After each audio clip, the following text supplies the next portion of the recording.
Hi, everyone. Welcome back to Present Pilgrimage. Hello, everybody. Today is Saturday, February 2nd, 2019. This is Iyabo. Welcome to Season 2 of Present Pilgrimage. And I'm Jennifer. So, for this edition, this episode, we're just going to catch up with where we left off and bring you back to what we're about and who we are and what we do. I'm Iyabo. Jennifer and I live in Atlanta. I'm an immigrant, a black woman. I am a coach. I do intercultural development work with leaders in town. I do a lot of racial reconciliation work. And Jennifer? I am a professor at Emory. I also have a counseling practice and run a nonprofit called Spiritual Pathways. And we are doing some exciting stuff around connecting women activists from different racial backgrounds, different areas in Atlanta to build stronger coalitions and looking at what might be creating barriers around that, which has to do a lot with race and understanding each other better. Yeah, I feel like Jennifer is the political person out of this duo, but she claims I'm just as political. But so last season, I think we ended sometime in October, November. I got into some medical stuff. Earlier this year, I had pretty big, what I call brain surgery. I had a tumor in my inner ear. I had that taken out. And honey, I just want to tell you, I'm so embarrassed how wealthy I am. I am truly wealthy with a lot of love, concern, and friends. Jennifer was like an angel. She was like, she brought me soup. She brought me food. She was going to bring her dog that I love. But that was wise because he would have jumped on me. And my sister came here from out of town and sat with me and helped me. And surgery was rescheduled. So I feel like I'm on the mend. I feel like I'm just catching my rhythm back to life. And, when, you have surgery scheduled, you say, okay, I'll be off a week, 2 weeks, 3 weeks. And then, 2 months later, you still feel like you haven't got your rhythm back. Not just like you don't just snap back. So Present Pilgrimage had to be put on the back burner for a little bit. But this year, what I'm looking towards this year is for this show to help us deal with the political process as we look towards elections, and also to help us become much more sensitive to human difference, race, gender, nationality. We're going to keep talking about these things. We're going to be I think we were last year, but continue to be open to what our internal processes are, helping us get out of binary thinking about I'm Republican, I'm Democrat, or whatever. And I just wanted to say thank you to everybody who's given us feedback. We do have an email. Yes, our email is presentpilgrimage@gmail.com. The support that we've gotten has been really overwhelming because we kind of just went in, as total newbies, not really trying to feel our way through it, and really started enjoying it as soon as we, really began. But we just appreciate all of the wonderful feedback, and constructive or not, or the responses, and are just very excited to continue. Right. We're not so much about where people land, but are you landing there based on a thoughtful process? And our hope is that we can support you in your thoughtful processes. The other thing is you can find us at Facebook at facebook.com/Present Pilgrimage. You can find Jennifer at spiritualpathways.net, facebook.com/spiritual pathways.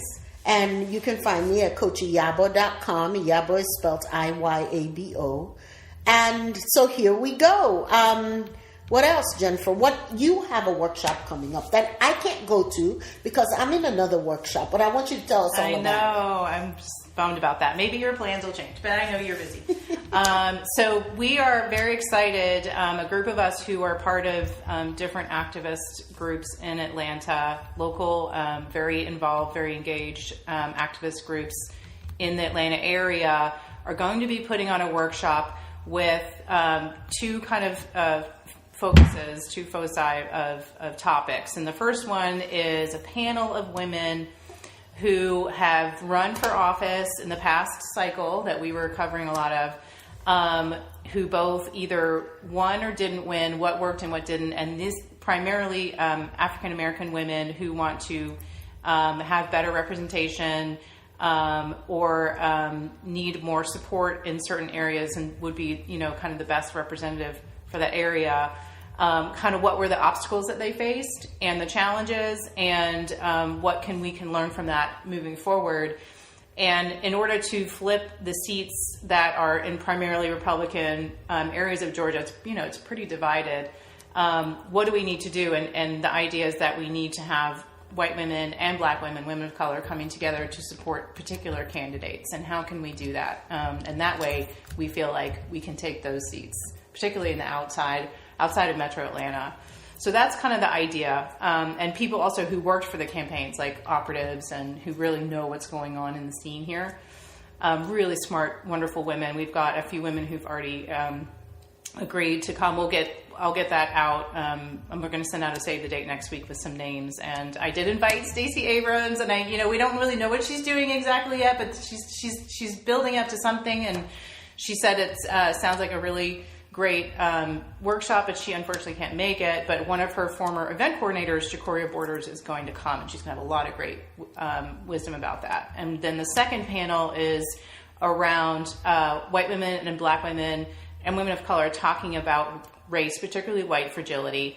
And we're going to have both African American women who are experiencing something that is very much in kind of your wheelhouse, who can converse with the women there. And these are all, we're going to have, between up to 100 people attending to have this discussion for white women to understand more about what white fragility is, or what the barriers that are preventing African American women from wanting to form stronger relationships, stronger bonds, stronger coalitions, and get involved in some of these activist groups that are primarily white women. So we'll have both white women and African American women talking about this and having a really productive conversation around it. So part of it's awareness, as we've talked about on our podcast, about what white fragility is, what entitlement is, what privilege is, and then African American women speaking from their perspective and understanding, and it's hopefully kind of having a very honest discussion that's in a safe space to do so, and for no one to feel attacked or threatened or get defensive, because I think white women, unfortunately, can start to feel defensive or shy about opening up because they don't know where to start and they don't want to say something that might be offensive, so they just prefer not to say anything at all. Right. Right. Yeah, so that's March 23rd at Stone Mountain First UMC, and that's going to be on my website and on our Facebook group, and it's called Together We Win, and you'll be seeing more about that. The other thing is we have not... I think our last podcast was in October, the first part of October, and we haven't given you an update about how we are processing Stacey Abrams losing to Brian Kemp as the governor of Georgia. So let's quickly touch on that. We are Camp Stacey Abrams 24/7. All the way. All the way. We still admire her. We love her. We support her. We are so excited that she is going to be giving the Democratic response to the State of the Union. Woo-hoo! When she lost, and we have a new governor. Okay, he's the one in there. Personally, I feel there was a lot of voter malfeasance that caused him to win. I don't feel that he won fair and square, but okay, he's in there now. Nobody's fighting that. What Stacey, gift, is it still in? Yeah, it is. She started a new PAC, a new organization, not a PAC, called Fair Fight Georgia. So they have some lawsuits still. Okay, good. There are lawsuits. That's right. I knew that. Well, there's one for the lieutenant governor race that's still in play. Okay. And then they're going to be looking at other ways to address the voting issues. Okay. And to ensure that our next elections will be transparent and fair. And that's a big order. That's easier said than done. Right. But here's the thing. This is part of what I said when I said I want us to be mindful of really understanding and expressing process.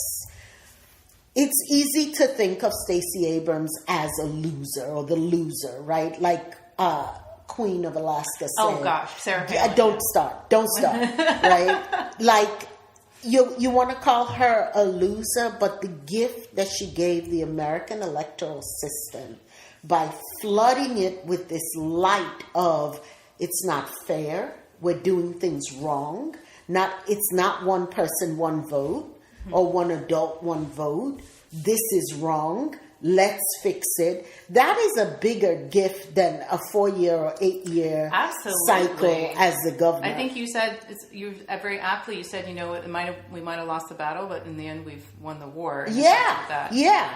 So, and I also feel like immediately that day when people's spirits started going down, that maybe not, I immediately felt like Stacey Abrams Senate 2020. Mm-hmm. Like, I really feel she'll be the next senator from Georgia. Like, on the edge of my seat. Governor is too small a boat for her. I do feel she can be in the White House. I mean, she's certainly competent enough. I wish she would run now. I do, and we'll talk about this. I know. I would love for her to run now. Yeah. So we're going this next couple of episodes. We're going to talk about the upcoming electoral process and the Democratic candidates, and what our thoughts are about that. We're also going to talk about Atlanta and Super Bowl, and race is such a big deal today. It's so much is happening in intersectionality. Really, what we're talking about is intersectionality. So stay tuned, and we look forward to you joining us throughout the season. And thank you for being faithful and loyal to listening to us. Thanks. Talk to you soon. Bye.